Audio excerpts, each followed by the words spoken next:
Our next speaker became world famous as a cricketer. He captained the Pakistan cricket team for 10 years, longer than any other Pakistani captain.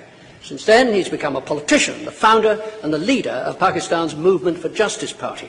Accused of being pro-Taliban for speaking out against the military operation in Pakistan, he's denied that charge.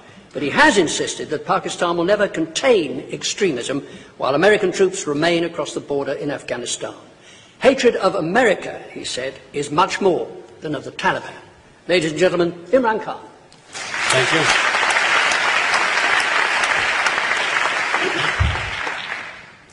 Well, Pakistan was introduced as the most volatile, dangerous place in the world.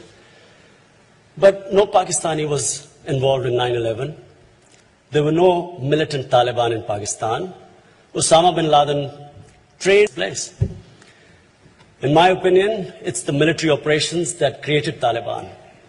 General Musharraf made the biggest blunder in 2004 by sending the Pakistan army to Waziristan. When the army went into Waziristan, and this is very important to understand why the army was sent there were supposedly 200 Al-Qaeda that had come over after the Tora Bora operation that had come into Waziristan. The fundamental mistake made by General Musharraf was exactly the mistake made by the Americans after 9/11. The real enemy was Al-Qaeda. Taliban were religious fundamentalists. They had no capability of hitting Western targets. No Pashtun has ever been involved in international terrorism.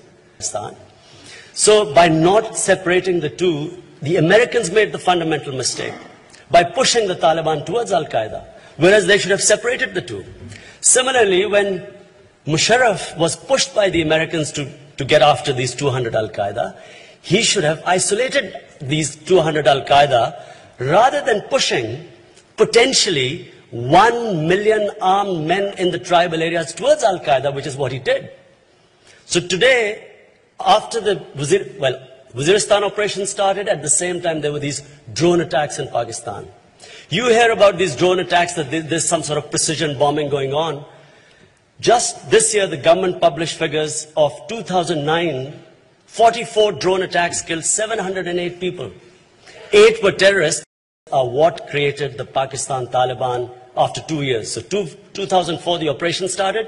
2006 is the first time we started hearing about the Pakistan Taliban. Each operation produced more militants. Last year, we had 500 blasts in Pakistan. The army operations produced refugees within Pakistan out of the tribal areas. At one point, there were 2.3 million people internally displaced.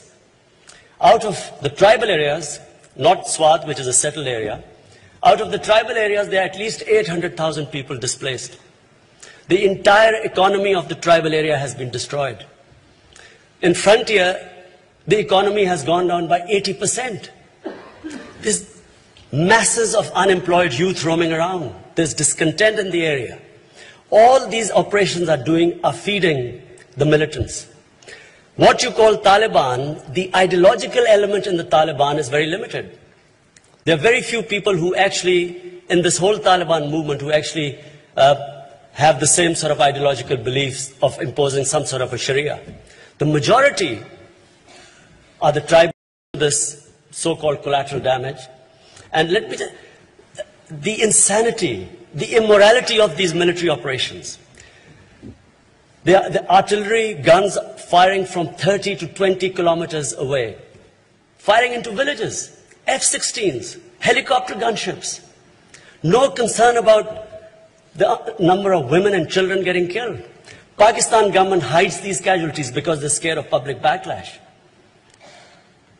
And all it is doing is radicalizing our society. The youth, educated youth in Pakistan is getting radicalized. And the longer this insanity continues, the worse the situation is going to get. Exactly the same trend we saw in Afghanistan.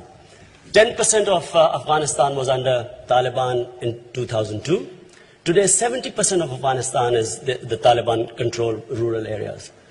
And exactly aerial bombardment produced militancy. So, in my opinion, there has to be a change of strategy. If Einstein defined madness as doing the same thing over and over again and expecting a different result, this is madness. All they're doing is that they're producing militants in Pakistan. And what no one is talking about, Sir Richard spoke about the Pakistan army, but how long is the army going to keep bombing its own people? And how long is this going to go on? And why will there not be a reaction within the army? 3 times there have been, once there was a coup against an assassination attempt against Musharraf. Once there was an attack within the GHQ, and then there was another attack near the GHQ in which a lot of Pakistani generals died. All 3 were inside jobs, from the low ranks. And the longer these operations continue, I'm afraid there's going to be no end to this militancy. From the Western point of view, people here must understand that your danger is not, the streets of Britain are not going to be safe because there is this action going on against the Taliban in Pakistan and Afghanistan. The danger is the radicalization of Muslim youth in the Western countries. The more you have the slaughtering that is going on,